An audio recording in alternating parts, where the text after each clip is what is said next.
इस खास बुलेटिन में आपका स्वागत है। मैं हूं आपके साथ अनुपम मिश्रा। मैं आपको बताऊंगा उमेश पाल मर्डर में हुए सनसनीखेज खुलासे के बारे में जो अतीक के वकील ने पुलिस के सामने खुलासा किया है।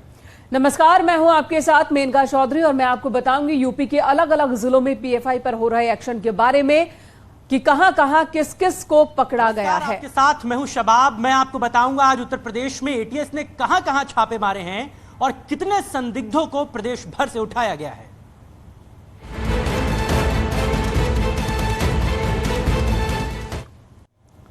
तो सबसे पहले बात बड़ी खबर की। आज यूपी एटीएस ने पीएफआई पर बड़ी कार्रवाई की है। लखनऊ, मेरठ, मुरादाबाद, वाराणसी, आजमगढ़, गाजियाबाद और बहराइच में ताबड़तोड़ छापेमारी हुई है और कई संदिग्धों को हिरासत में लिया गया है। लखनऊ के विकास नगर से एक युवक को हिरासत में लिया गया है। बीकेटी के अचरामऊ गांव से भी 2 लोगों को एटीएस ने हिरासत में लिया है।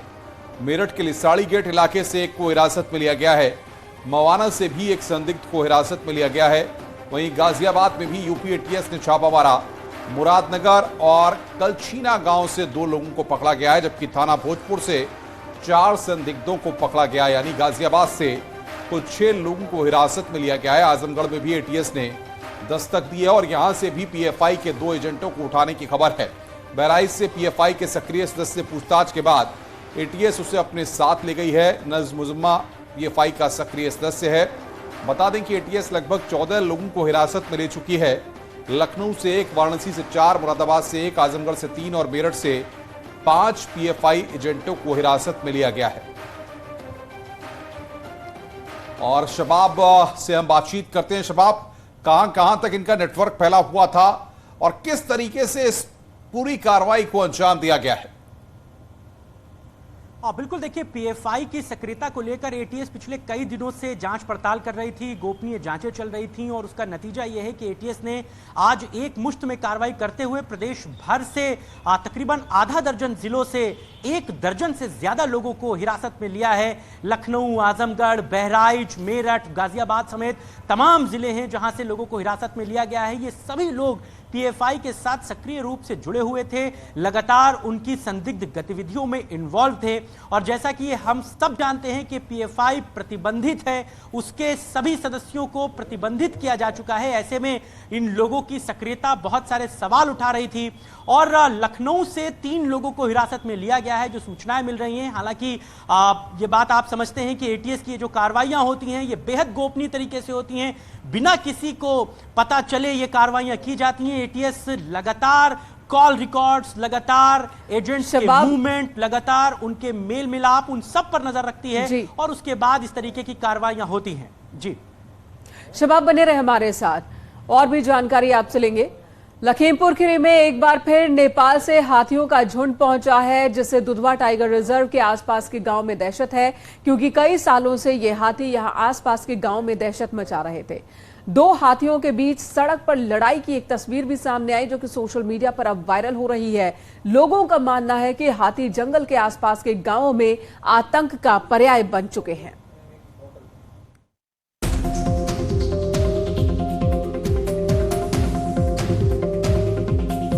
दो जंगली हाथियों की लड़ाई का एक वीडियो सोशल मीडिया पर वायरल हो रहा है। वीडियो में 2 हाथी आपस में भिड़ते हुए नजर आ रहे हैं। सड़क किनारे गुजर रहे किसी राहगीर ने ये वीडियो बनाकर वायरल किया है।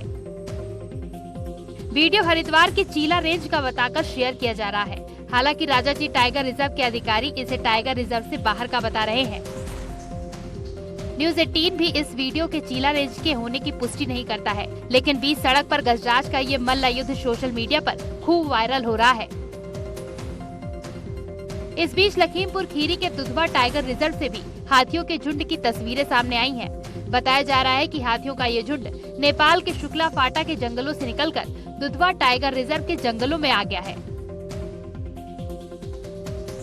इस झुंड के साथ 5 टस्कर हाथी और 7 हाथी के छोटे बच्चे भी देखे गए हैं। इस समय इन हाथियों के झुंड की मौजूदगी दुधवा टाइगर रिजर्व के सोनारीपुर के जंगलों में देखी गई है। ये वही हाथियों का झुंड बताया जा रहा है जो पिछले 2 सालों से दुधवा टाइगर रिजर्व के जंगलों से निकलकर मैलानी, कोला, बिजुआ समेत 40 गाँव में उत्पात मचाए हुए थे। इन हाथियों ने सैकड़ों एकड़ किसानों की फसल को तहस नहस कर दिया था। 6 लोगों को मौत के घाट उतार दिया था। वहीं दर्जनों लोगों को गंभीर रूप से घायल कर दिया था। हाथियों की वापसी से एक बार फिर इलाके के लोगों में दहशत का माहौल देखा जा रहा है।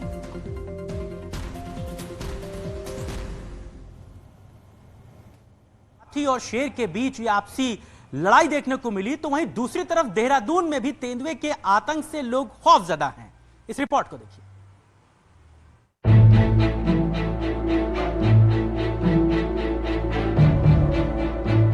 लखीमपुर खीरी के दुधवा टाइगर रिजर्व से एक बाघ जंगल से शहर की ओर निकल पड़ा। जैसे ही सड़क के पास बाघ आया, लोगों में दहशत का माहौल हो गया।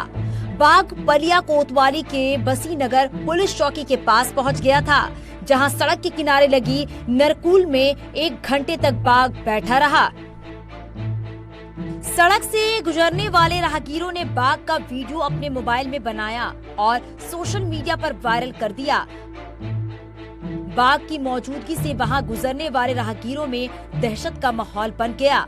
हालांकि बाघ से किसी को कोई नुकसान नहीं पहुंचा, लेकिन कुछ देर के लिए रास्ते मानो बंद हो गए।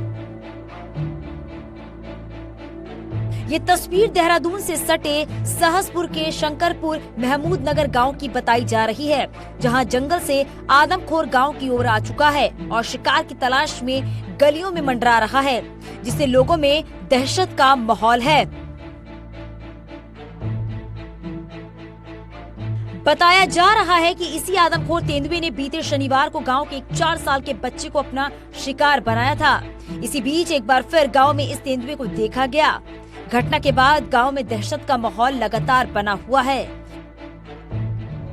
शनिवार को देहरादून से लगे सहसपुर के शंकरपुर महमूद नगर गाँव में बाघ एक 4 साल के बच्चे को उठाकर ले गया।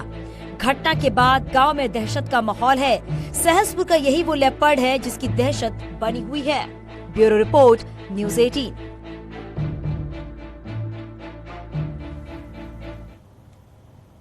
आगरा में एक बार फिर न्यूज़ 18 की खबर का बड़ा असर हुआ है। कार ड्राइवर को थप्पड़ मारने के आरोपी सिपाही को लाइन हाजिर कर दिया गया है। बता दें कि छाता थाना क्षेत्र के जीवनी मंडी चौराहे पर एक ड्राइवर कार को रॉन्ग साइड पर ले गया था और जिसके बाद ट्रैफिक के सिपाही ने कार ड्राइवर को चांटा मारा था। न्यूज़ 18 ने इस खबर को प्रमुखता से दिखाया था।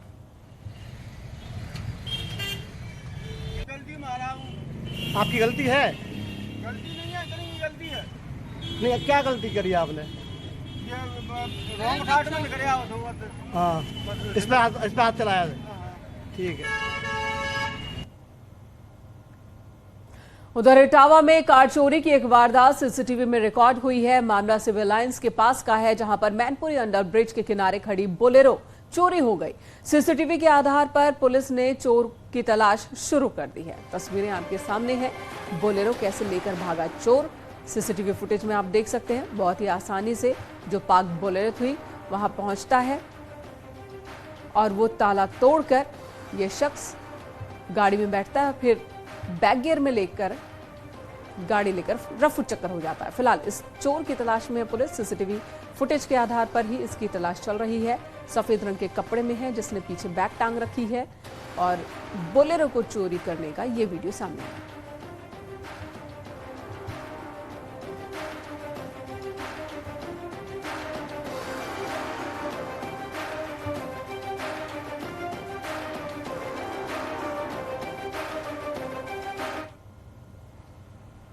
कुछ तस्वीरें विचलित करती हैं और ये सोचने पर मजबूर कर देती हैं कि आखिरकार ऐसा कोई कैसे कर सकता है। एक व्यक्ति अपने दांतों से 60 टन का ट्रक खींचता नजर आया। ये तस्वीरें सोशल मीडिया पर वायरल हैं।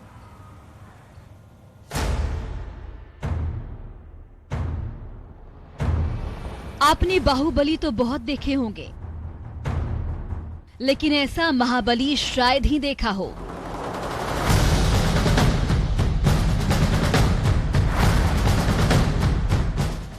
जिस ट्रक को खींचने के लिए आमतौर पर 250 से 450 हॉर्स पावर के इंजन की जरूरत होती है, उसे ये शख्स अपने दांतों से खींच रहा है।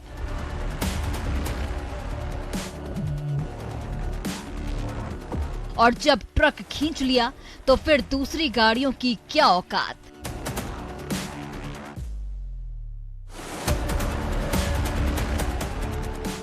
टाटा सफारी और बोलेरो जैसी गाड़ियों को खींचना तो इनके बाएं हाथ का खेल है।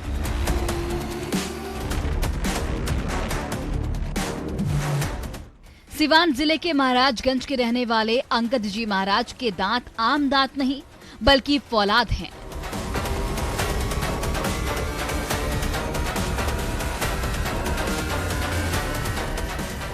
बड़ी से बड़ी गाड़ियों को अपने दांतों से पकड़कर खींचना इनके लिए मामूली बात है।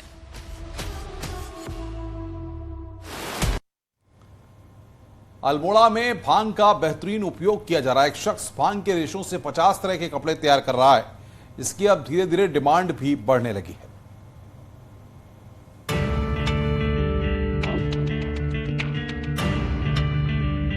पहाड़ में रोजगार की अपार संभावनाएं हैं, बस थोड़ा सा जोखिम और धैर्य की आवश्यकता है। ऐसा ही कर दिखाया बनारस के रहने वाले नरेंद्र चौहान ने। 2014 में हवालबाग के क्वराली में गांवों से भांग के डंडे इकट्ठा कर कपड़े बनाने का काम शुरू किया।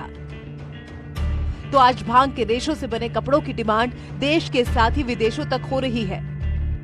उनका टर्नओवर भी अब करीब 1.5 करोड़ तक पहुंच गया है। हम पूरी तरीके से भांग को लेकर के, हेम्प को लेकर के इन्वॉल्व हैं। फाइबर इसके जो रेसे हैं उससे हम काम करते हैं, जिसमें हमारे पास अभी जो रिक्वायरमेंट आ रही है स्विट्जरलैंड से आ रही है, ग्रीस से आ रहा है, अमेरिका से आ रहा है, ऑस्ट्रेलिया से आ रहा है, और देश तो अपना है ही है। तो इसमें हमारा जो प्रोडक्ट है वो प्रोडक्ट शर्ट है, पैंट है, ट्यूनिक्स है, टी शर्ट है, सब कुछ हम हेम्प से बना रहे हैं। हवालबाग ब्लॉक के कई गांवों में महिलाओं को समूह बनाकर प्रशिक्षण दिया जा रहा है। कुछ लोग भांग के डंडे इकट्ठा कर रहे हैं, तो कुछ महिला कपड़ों की सिलाई कर रही हैं। मेरे को यहाँ 7 साल हो गया हुआ काम करते हुए, और हम यहाँ टी शर्ट, लेडीज सूट और भांग से बने हुए कपड़े बनाते हैं, कॉटन के कपड़े बनाते हैं। मुझे यहाँ 4 महीने हुए हैं काम करते हुए। यहाँ मैंने बैग बनाना और पैंट बनाना, आईप्लो बनाना, बहुत सारी चीजें बनती हैं, बहुत प्रकार के बैग बनते हैं, बनाए हैं। भांग के दाने ऊंचे दामों पर बिकते हैं, उसके डंडे से लेकर जड़ों तक की मांग बाजार में है। अब सरकार ने भांग की खेती के लिए लाइसेंस दे दिया है, लेकिन पहाड़ में भांग की खेती कम ही हो रही है। लेकिन भांग के रेशों से कपड़े बनाने के बाद इसकी मांग बढ़ने लगी है। न्यूज़ 18 के लिए अल्मोड़ा से किशन जोशी की रिपोर्ट।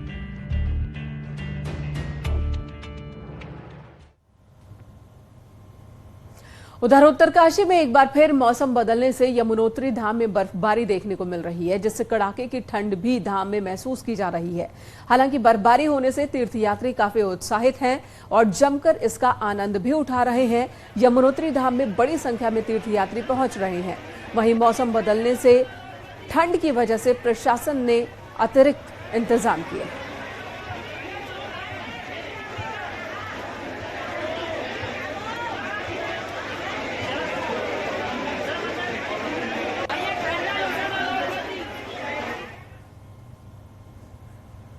कैदियों के आचरण और व्यवहार को बदलने के लिए सरकारें तो कोशिशें करती ही हैं, लेकिन कहा जाता है कि अच्छा संगीत उनके जहन पर बेहतर असर करता है। इसी कड़ी में देहरादून के कैदी पहाड़ी संगीत को सुन रहे हैं और इससे उनका व्यवहार बदल रहा है। इस रिपोर्ट को देखिए।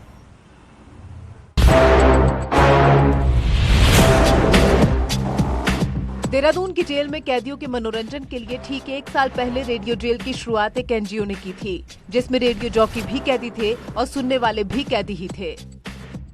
जेल के कैदी हर दिन गाने की फरमाइश के लिए चिट्ठी के माध्यम से रेडियो तक पहुंचाते थे, जिनके लिए हर दिन 30 से 40 गाने कैदियों की फरमाइश पर चलाए जाते हैं। कैदी जो मानसिक अवसाद में होते हैं, चारों तरफ से टूट के आए हुए होते हैं, और उनको इस अवसाद से उबारने में जेल रेडियो हमारी बहुत मदद कर रहा है और हमें बहुत ही अच्छे परिणाम दिखाई दे रहे हैं। गानों में सबसे ज्यादा पहाड़ी गाने चलाए जाते हैं। इसके साथ ही प्यार भरे नगमे भी कैदियों की फरमाइश रहती है। संगीत सुनने से कैदियों में भी बदलाव देखने को मिल रहा है। देखिए, जेल का रेडियो रोज ग्रो करता है। ये इन हाउस प्रोडक्शन है।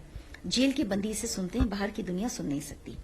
यही लोग इसके प्रोड्यूसर्स हैं, कंज्यूमर्स हैं, और इसकी ताकत है इनका अपना बनाया हुआ कंटेंट।